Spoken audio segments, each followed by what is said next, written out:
As-tu déjà eu l'impression que Dieu t'oubliait, que tout prenait trop de temps dans ta vie, que malgré tes prières, les choses n'avançaient pas comme tu l'espérais? Si c'est le cas, alors cette vidéo est pour toi. Aujourd'hui, tu t'apprêtes à vivre une expérience unique. Cette vidéo n'est pas comme les autres. Elle est différente de tout ce que nous avons partagé jusqu'ici sur cette chaîne. Nous avons certes déjà exploré de nombreux enseignements bibliques puisés dans la parole de Dieu pour éclairer les aspects les plus profonds de la foi. Mais aujourd'hui, nous allons plus loin.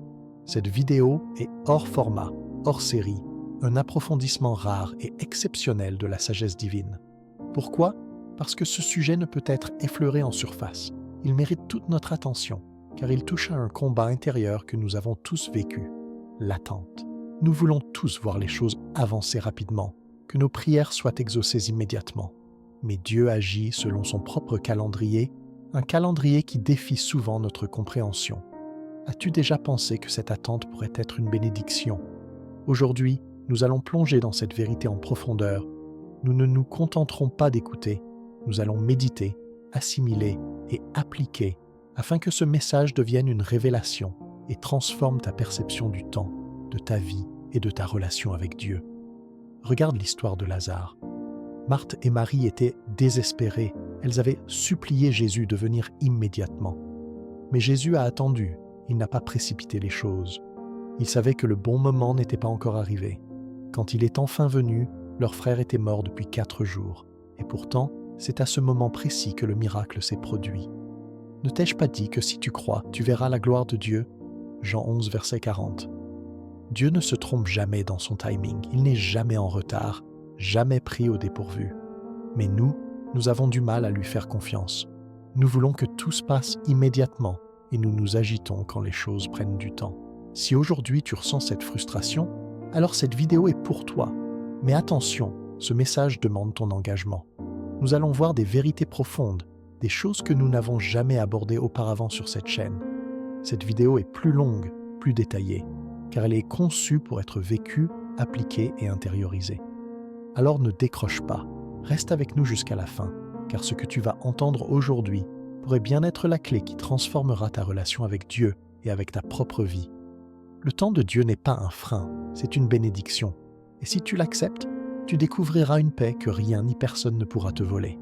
Commençons par le premier principe. Dieu agit toujours au bon moment. L'attente est une épreuve silencieuse, une bataille intérieure que nous livrons tous un jour ou l'autre. Nous prions, nous espérons, mais nous voyons le temps passer sans réponse apparente. L'impatience s'installe, le doute s'infiltre, et nous commençons à nous demander pourquoi Dieu tarde-t-il? M'a-t-il oublié? Nous voulons que nos prières soient exaucées immédiatement, que nous voyions les résultats de notre foi sans délai. Mais avons-nous déjà réfléchi à ce que signifie réellement le temps parfait de Dieu? Le Seigneur ne tarde pas dans l'accomplissement de la promesse, comme quelques-uns le croient, mais il use de patience envers vous. 2 Pierre 3, verset 9. Regarde l'histoire de Joseph. Dieu lui avait promis une destinée grandiose, mais avant de l'accomplir, il a connu l'abandon, l'injustice et l'exil. Imagine-toi à sa place, trahi par ses propres frères, vendu comme un simple esclave, enfermé pour un crime qu'il n'a pas commis. Dans l'obscurité d'une prison, pouvait-il encore croire à la promesse de Dieu? Joseph aurait-il pu devenir gouverneur d'Égypte sans être d'abord esclave et prisonnier? Aurait-il eu la sagesse et la maturité nécessaires pour porter un tel poids de responsabilité s'il avait été élevé trop vite? Vous aviez médité de me faire du mal. Dieu l'a changé en bien pour accomplir ce qui arrive aujourd'hui. Genèse 50, verset 20.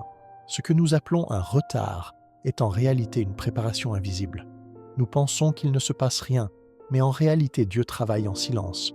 Il façonne nos cœurs, il ajuste les circonstances, et parfois il nous protège de bénédictions que nous ne sommes pas encore prêts à gérer. Si Dieu avait donné immédiatement un enfant à Abraham et Sarah, auraient-ils pleinement mesuré la grandeur de cette promesse? Leur foi aurait-elle été la même sans cette période d'épreuve?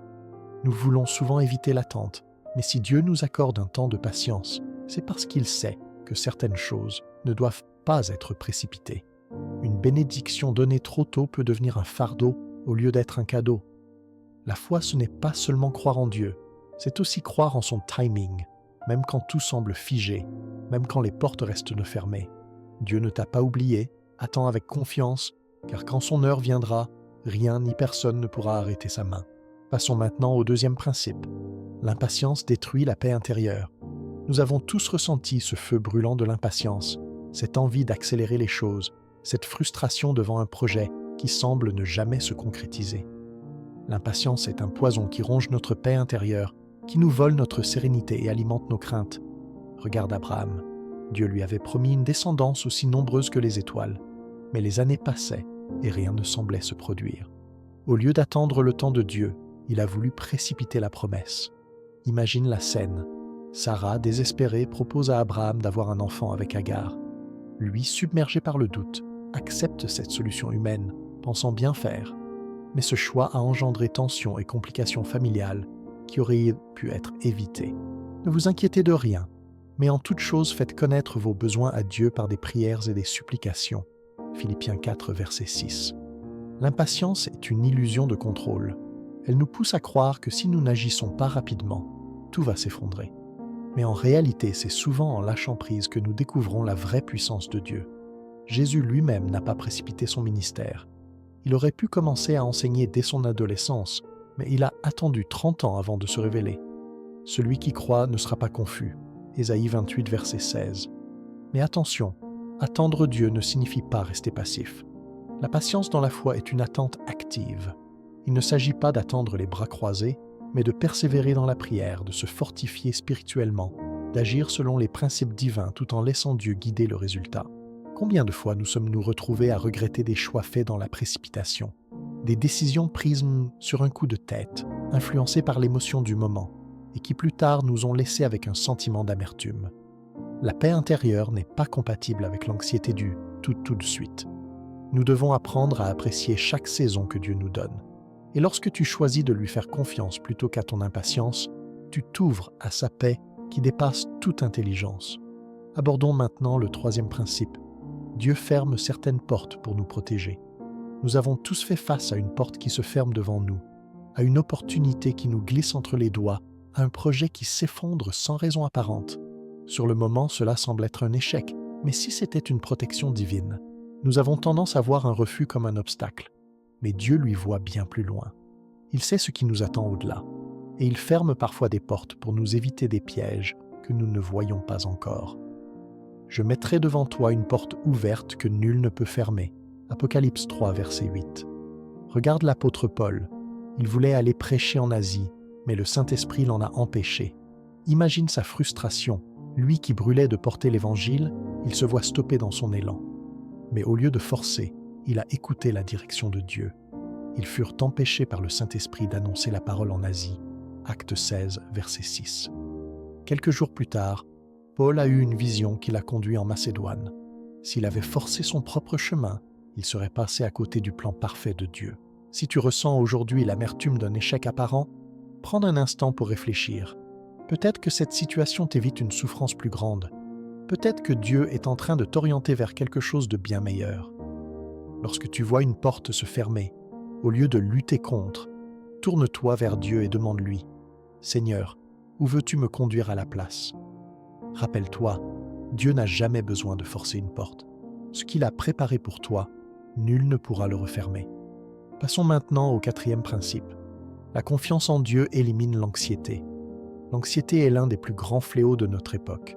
Elle nous épuise, nous enferme dans un cycle de peur et d'incertitude. Nous avons peur de manquer, peur d'échouer, peur de perdre ce que nous avons construit. Et souvent ces peurs nous poussent à précipiter des décisions que nous regrettons ensuite. Mais Jésus nous a laissé une instruction claire. Ne vous inquiétez donc pas du lendemain, car le lendemain aura soin de lui-même. À chaque jour suffit sa peine. Matthieu 6, verset 34. Lorsque nous laissons l'anxiété gouverner notre esprit, nous perdons de vue la souveraineté de Dieu.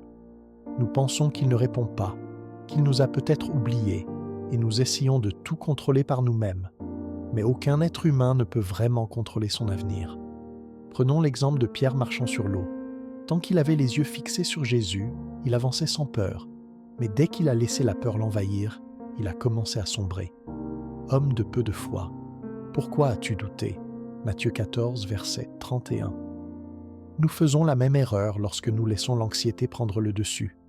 Nous détournons notre regard de Dieu et nous nous noyons dans nos propres certitudes. Mais voici la vérité. Tout ce que Dieu a prévu pour toi arrivera en son temps, il ne se trompe jamais. L'anxiété est un mensonge de l'ennemi qui veut te faire croire que tu es seul, que tu dois lutter par tes propres forces. Dieu veut que tu sois en paix. Cela ne signifie pas que tu ne devras jamais agir, mais que tes décisions ne doivent pas être dictées par la peur, mais par la confiance en lui. Déchargez-vous sur lui de tous vos soucis, car lui-même prend soin de vous. 1 Pierre 5, verset 7. Lorsque l'anxiété frappe, remets immédiatement tes inquiétudes entre les mains de Dieu. Ne lutte pas seul, prie, loue, et souviens-toi que son plan est parfait. Celui qui choisit de lui faire confiance trouve une paix que rien ni personne ne peut lui enlever. Approfondissons maintenant le 5e principe.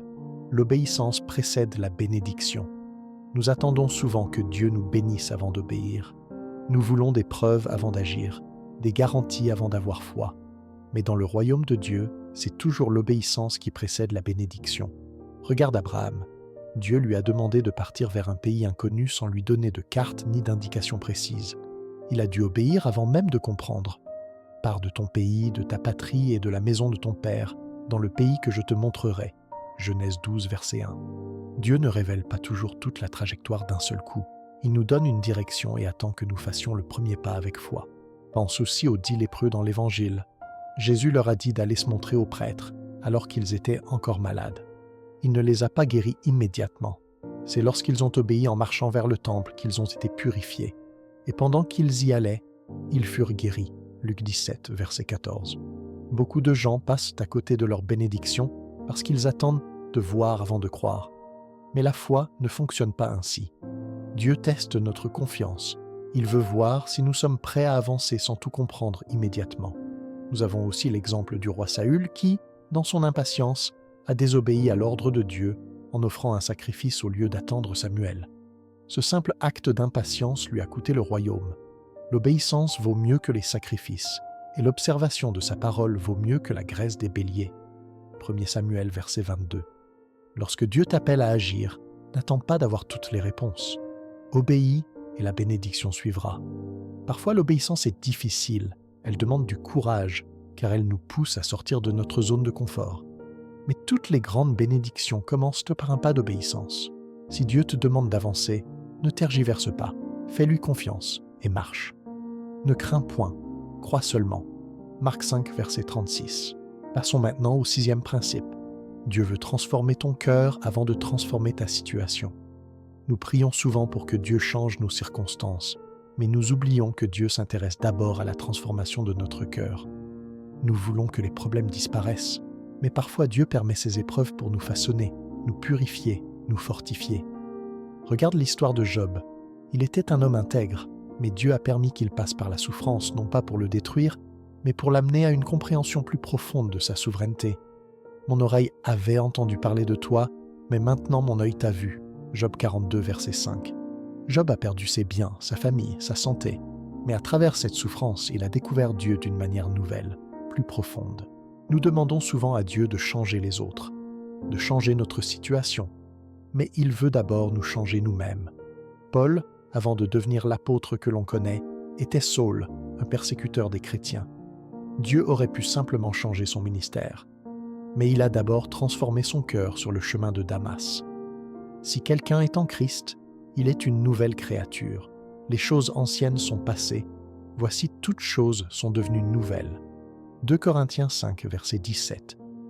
Lorsque tu traverses une épreuve, ne demande pas uniquement « Seigneur, pourquoi cela m'arrive-t-il » mais pose aussi cette question « Seigneur, que veux-tu m'enseigner à travers cette situation ?» Dieu se soucie plus de ton caractère que de ton confort. Il veut te rendre fort, inébranlable, affermi dans la foi.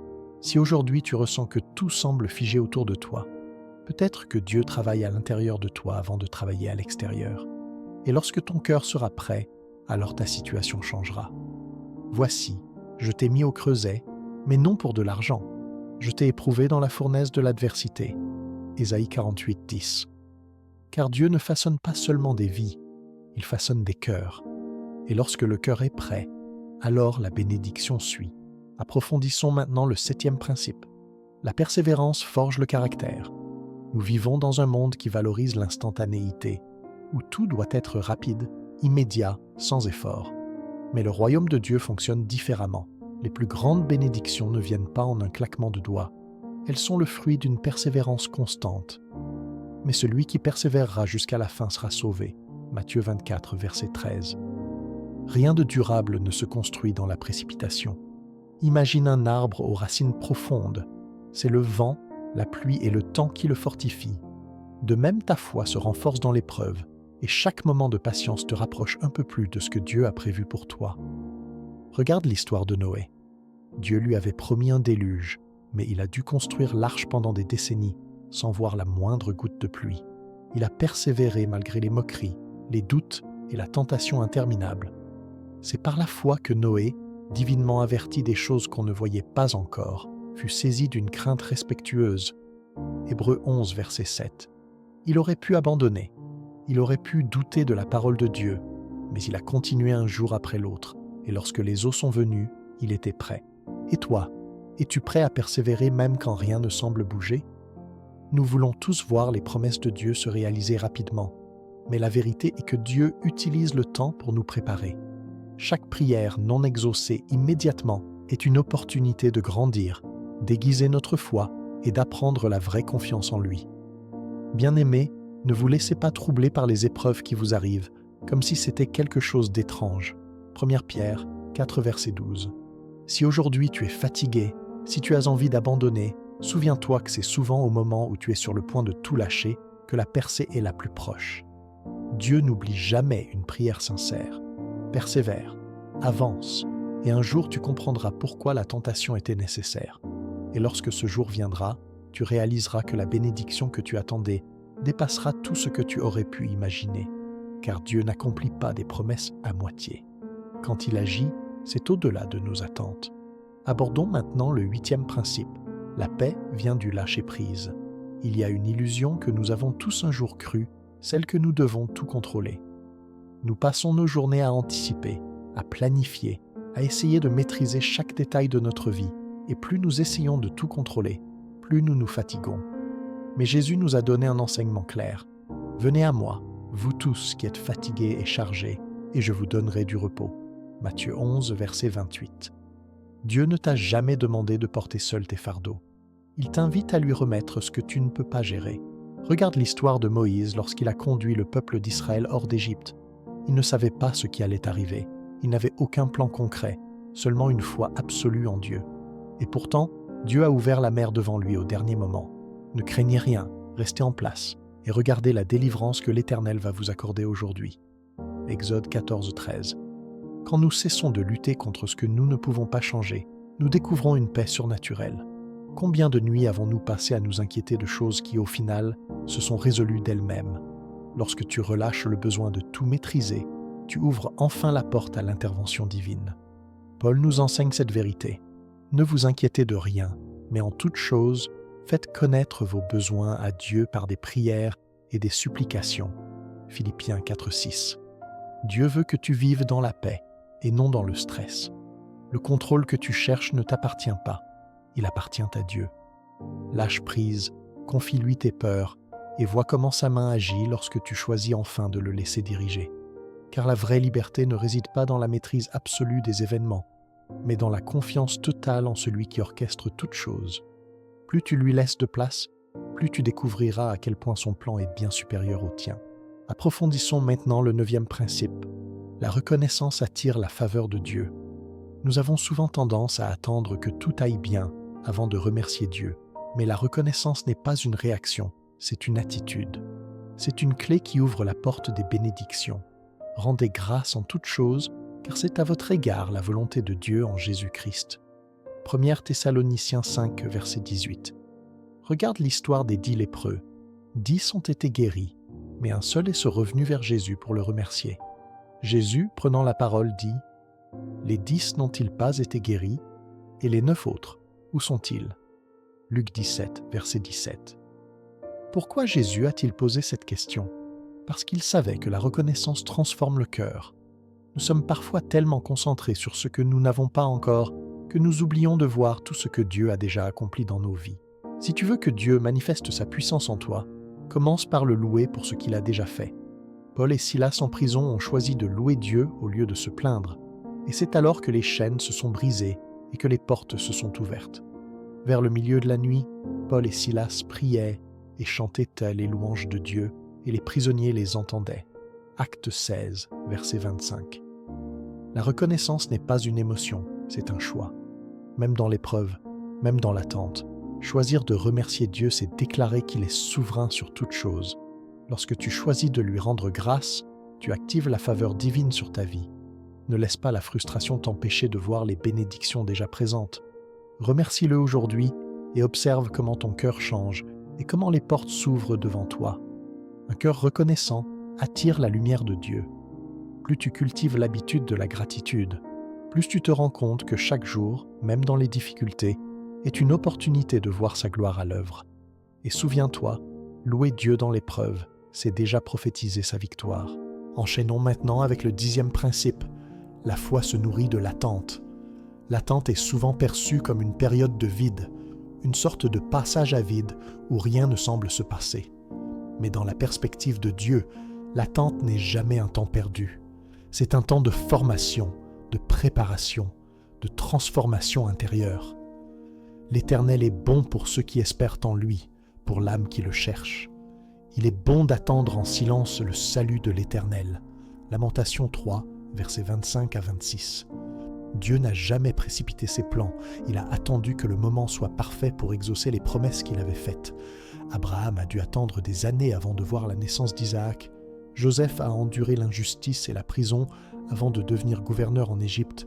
Même Jésus a patienté 30 ans avant de commencer son ministère. L'attente est le terrain où la foi sera fermie. Plus elle dure, plus elle nous force à nous appuyer sur Dieu et non sur nos propres forces. Ce n'est pas un temps d'inaction, mais un temps de croissance spirituelle. Regarde comment le peuple d'Israël a attendu la terre promise pendant 40 ans. Ce n'était pas un retard inutile, mais un temps nécessaire pour qu'ils abandonnent l'esprit d'esclavage et adoptent un cœur prêt à recevoir l'héritage divin. Car mes pensées ne sont pas vos pensées, et vos voix ne sont pas mes voix, dit l'Éternel. Ésaïe 55, verset 8. Si tu es dans une période d'attente, ne perds pas courage. Ce n'est pas un signe d'oubli de la part de Dieu, mais un signe qu'il travaille dans l'invisible pour que ta bénédiction arrive au moment parfait. L'impatience pousse souvent à prendre des décisions précipitées qui nous éloignent de la volonté divine. Combien de fois avons-nous forcé des situations en pensant aider Dieu pour ensuite réaliser que nous avions entravé notre propre bénédiction? L'attente est aussi une épreuve de confiance.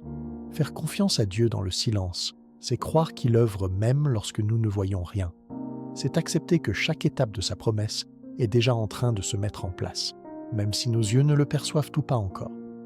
La patience que tu développes aujourd'hui est la clé de la porte que Dieu t'ouvrira demain. Et lorsque cette porte s'ouvrira, tu comprendras pourquoi l'attente était nécessaire. Abordons maintenant le 11e principe. L'humilité précède l'élévation. Dans le royaume de Dieu, l'élévation ne vient pas de la force ni de la volonté humaine, mais de l'humilité. Plus nous nous abaissons, plus Dieu nous élève. C'est un principe spirituel immuable. Quiconque s'élèvera sera abaissé, et quiconque s'abaissera sera élevé. Matthieu 23, verset 12. L'histoire de Jésus lui-même illustre parfaitement cette vérité. Lui, le Fils de Dieu, aurait pu venir sur terre avec gloire et puissance, mais il a choisi la crèche au lieu d'un palais, le service au lieu du trône, la croix au lieu de la couronne. Et c'est précisément cette humilité qui a conduit à son exaltation suprême. C'est pourquoi Dieu l'a souverainement élevé et lui a donné le nom qui est au-dessus de tout nom. Philippiens 2, verset 9. L'humilité est la porte par laquelle Dieu fait passer ceux qu'il veut élever. Joseph a connu l'esclavage avant d'être gouverneur. David a gardé les troupeaux avant de devenir roi. Même Moïse a dû passer 40 ans dans le désert avant d'être appelé à délivrer Israël. Nous avons souvent envie que Dieu nous élève rapidement, mais sans humilité, l'élévation devient un piège. Elle peut nourrir l'orgueil et nous faire perdre de vue notre dépendance à Dieu. C'est pourquoi Dieu façonne notre cœur avant de nous conduire vers de plus grandes responsabilités.